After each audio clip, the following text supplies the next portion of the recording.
We're just 4 days away from one of the biggest fights of 2025, the heavyweight title showdown between Aspinall and Ciryl Gane. Predictions are split right down the middle. Some fans and analysts believe that Gane's slick, technical striking gives him a real shot at victory, even though his recent win over Volkov didn't exactly impress everyone. Volkov pressured him throughout that fight, showed different looks, and made it a completely different matchup compared to their first encounter. In fact, many fans felt that Volkov should have been awarded the win. On the other hand, a large portion of the MMA community believes that Aspinall is simply on another level. That right now, no heavyweight on the roster can touch him. That's exactly what former UFC champion Dominick Cruz discussed during his recent appearance on Jon Anik's podcast. According to Cruz, there's only one fighter who might be capable of solving the puzzle that is Aspinall. He explained that Aspinall's fight IQ, composure, and complete skill set separate him from every other fighter in the division. While Gane's striking is among the best in the world, his wrestling remains a significant weakness, one that Aspinall will almost certainly look to exploit. When Cruz was asked who he would send into the octagon to beat Aspinall if he had to pick one current UFC heavyweight, he didn't hesitate. His answer was Jon Jones. Cruz emphasized that Jones is the only fighter with the experience, skill, and adaptability to potentially overcome Aspinall's blend of power and intelligence.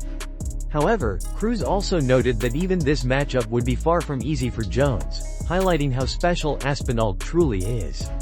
Cruz and Anik went on to discuss how this hypothetical fight could even be seen as a blemish on Jon Jones' legacy, not because he lost, but because he never took the fight.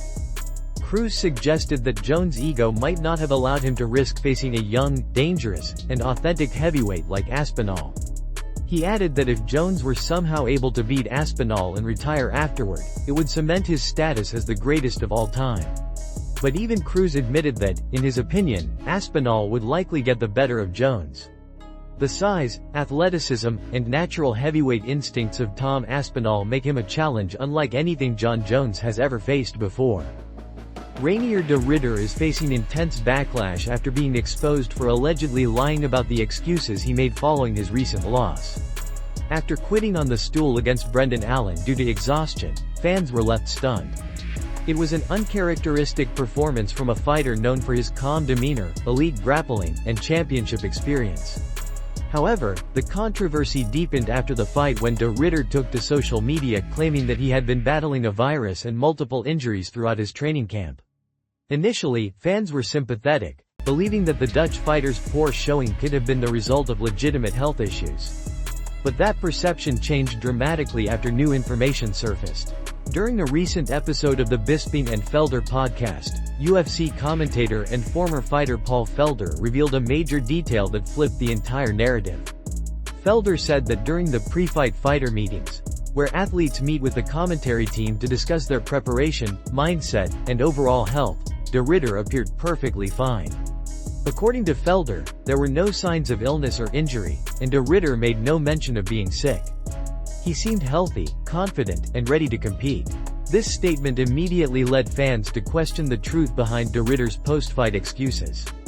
Instead of gaining sympathy, he began receiving harsh criticism from the MMA community, with many accusing him of fabricating the story to protect his image after quitting mid-fight. Felder directly addressed the issue, pointing out that if de Ridder had indeed been suffering from something contagious like a virus, it would have been irresponsible for him to sit in close proximity and shake hands during the fighter meetings. He added that de Ridder's wife was also present, and there were no visible indications of illness.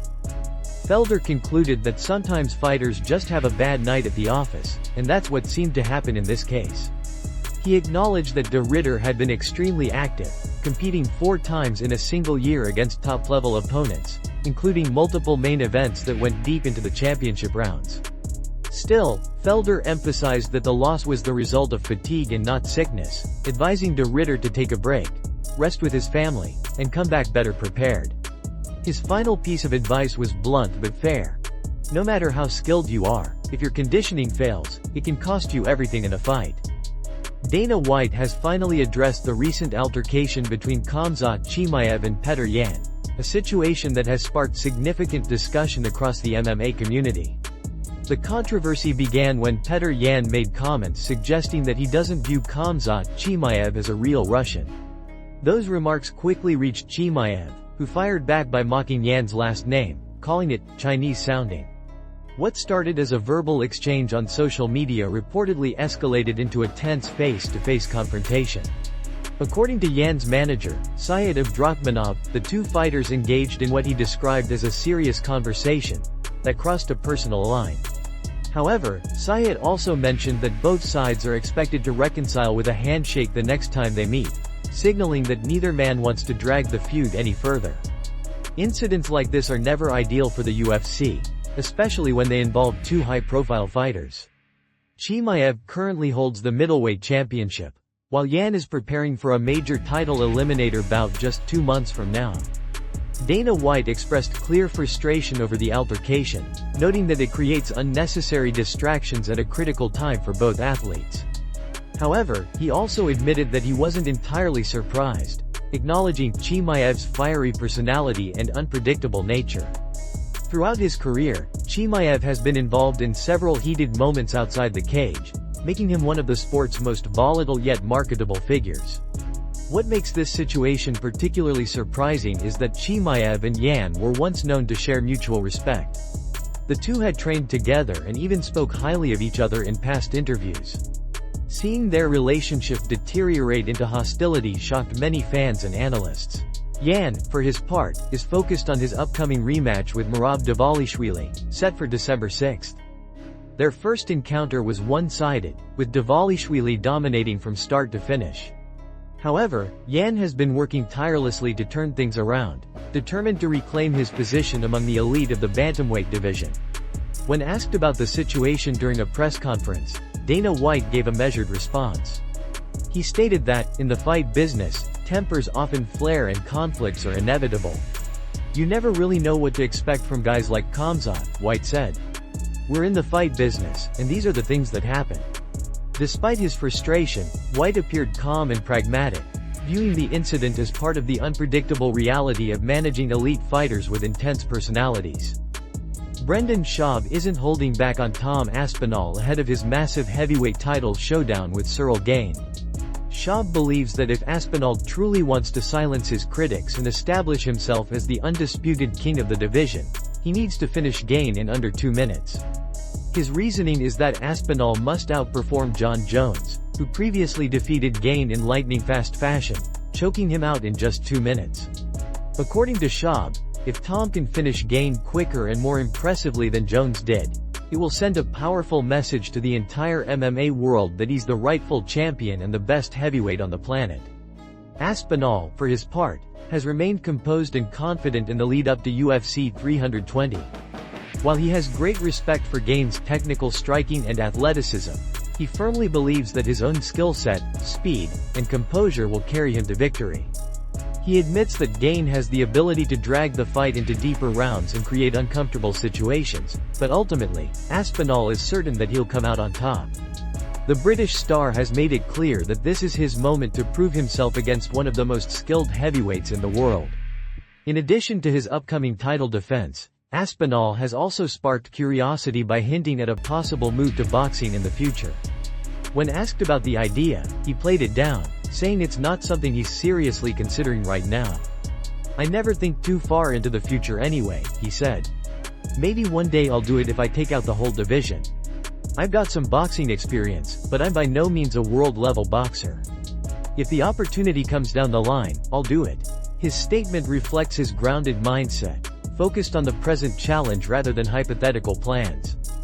For now, all attention is on UFC 320, where Tom Aspinall aims to make a dominant statement and reinforce his position as the best heavyweight in the world. As Schaub emphasized, the pressure is enormous. Aspinall isn't just expected to win, he's expected to win convincingly and faster than Jon Jones did. Whether it's a quick knockout or a swift takedown leading to a finish, fans are eager to see if he can deliver under that kind of pressure. The big question remains: can Ciryl Gane finally claim the title, or will Tom Aspinall continue his reign of dominance in spectacular fashion? Henry Cejudo has officially reacted to the announcement of his upcoming fight against rising prospect Peyton Talbot, a matchup that has surprised many in the MMA world. When news broke that the former two-division champion would be facing Talbot at UFC 323 on December 6, some fans questioned the UFC's decision to pair the 38-year-old veteran with a young, unranked contender. However, Cejudo seems completely unbothered by the matchup, making it clear that he's content with how things have turned out, especially since he's hinted this could be his final fight before retiring, once again, from the sport. During a recent episode of the *Pound for Pound show, Cejudo shared his thoughts on the fight and why he views it as a fitting challenge. He explained that he sees the matchup as a true clash of generations, the old guard versus the new wave. "I'm fighting somebody that I know," Cejudo said. "Somebody who's come out to learn from me. Peyton Talbot is tough, he's a zombie. He's going to come forward, he's based on pressure. I'm fighting a new school guy." Despite the age and experience gap, Cejudo acknowledged that Talbot presents a dangerous challenge, praising his toughness and potential. Cejudo also pointed out that the UFC is clearly investing in Talbot's rise, saying, "I'm fighting the guy that the UFC wants to push. This is a good fight. I think Peyton is a really good fighter." He gave Talbot credit for how he rebounded after a loss to Raoni Barcelos, noting that he came back stronger and earned a solid win in his next fight.